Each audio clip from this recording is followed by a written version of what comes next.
கிறிஸ்துவில் பிரியமானவர்களே, இந்த நாளுக்கான தினசரி தியான வசனம் மத்தேயு எழுதின சுவிசேஷம் 24வது அதிகாரம் 15வது வசனம். மத்தேயு 24:15. Matthew 24:15. மேலும் பாலாக்குகிற அருவருப்பை குறித்து தானியேல் தீர்க்கதரிசி சொல்லி இருக்கிறானே, வாசிக்கிறவன் சிந்திக்க கடவன், நீங்கள் அதை பரிசுத்த ஸ்தலத்தில் நிற்க காணும் போது.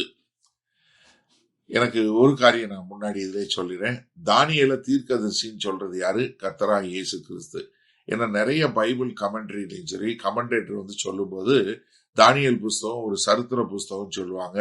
நான் அதை கம்ப்ளீட்டா டிஸ்அக்ரி பண்றேன். காரணம் என்னன்னா, கர்த்தராகிய இயேசு கிறிஸ்து தானியேல தீர்க்கதரிசின்னு சொன்னாரு, அதனால அவர் தீர்க்கதரிசி தான். அவர் தானியேல் என்ன சொல்றாரு? பாலாக்கும் அருவருப்பு. இதுங்க எங்க பாக்குறீங்கன்னா, தானியேல் 8வது அதிகாரம் 13வது வசனம், 9வது அதிகாரம் 27வது வசனம், 11ல 31வது வசனம், 12வது அதிகாரத்துல 11வது வசனம்.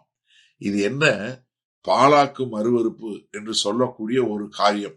இது நீங்க சரித்திரத்துல பார்க்கும்போது, கர்த்தராகிய இயேசு கிறிஸ்து வருவதற்கு முன்பாக 165வது வருஷத்துல ஆன்டியாக்கு எபிபனிஸ் என்று சொல்லக்கூடியவர் என்ன பண்றாரு? உள்ளுக்குள்ள கொண்டு பன்னியை அறுத்து அதன் மூலமா அந்த பரிசுத்த ஸ்தலத்தை அவமாக்கி அங்க இருந்த யூதர்கள் மேல என்ன பண்றாரு? அந்த பன்னிக்கறியை வாயில திணிக்கக்கூடிய ஒரு காரியத்தை நம்ம சரித்திரத்துல எடுத்து பார்க்கிறோம். இத அங்க கர்த்தராகிய இயேசு கிறிஸ்து அழகாக தானியேல் தீர்க்கதரிசி சொன்னதை எடுத்து சொல்றாரு. அதே மாதிரி இங்க பாலாக்குகிற அருவருப்பு அப்ப டெம்பரவரியா இருந்துச்சு, ஆனா வரும். ஏன்னா ஆன்டியாக்கு எபிபனிஸ் 168 பண்ணாரு. என்ன பண்ணாரு?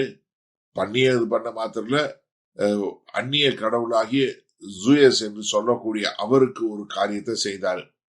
அடுத்து அதே மாதிரி ஜெலட் என்று சொல்லக்கூடிய கானானியர்கள் என்று சொல்லக்கூடியவங்க 67 இருந்து 70 வரைக்கும் என்ன பண்ணாங்க?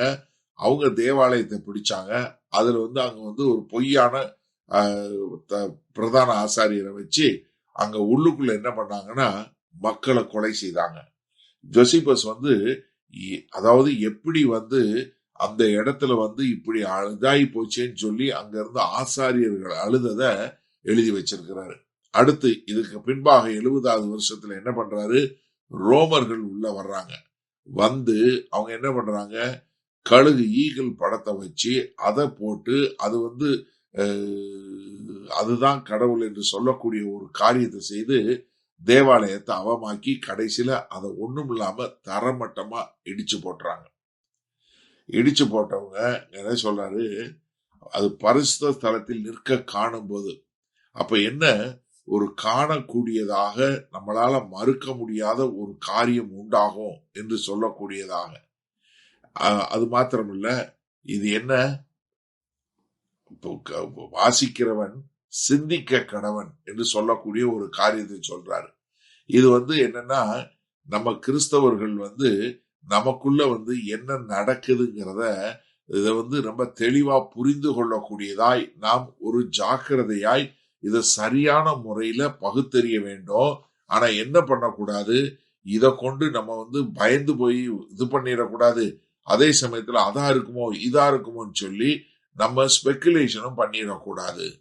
அதனாலதான் சொல்றாரு, இத அழகா சொல்றாரு, வாசிக்கிறவன் சிந்திக்க கடவன்.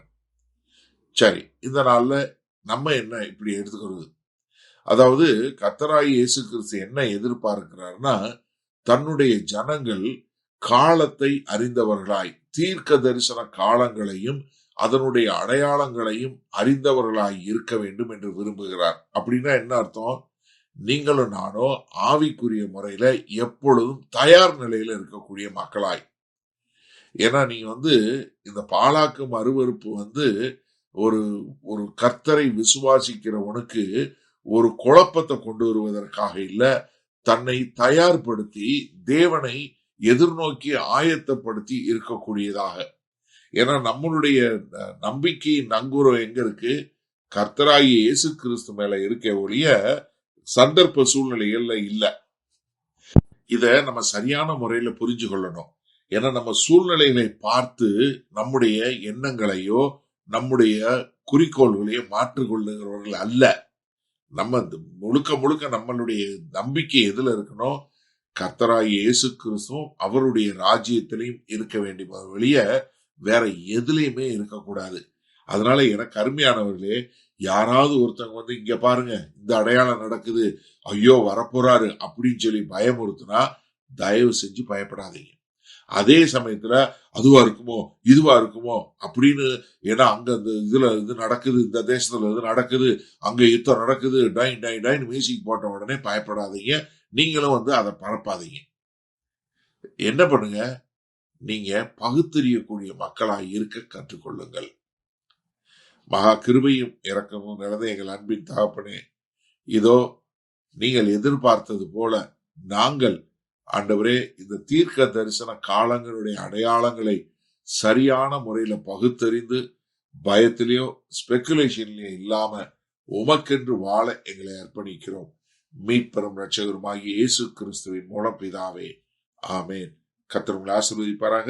நாம் இன்று மாலை மன்னால சந்திப்போம்.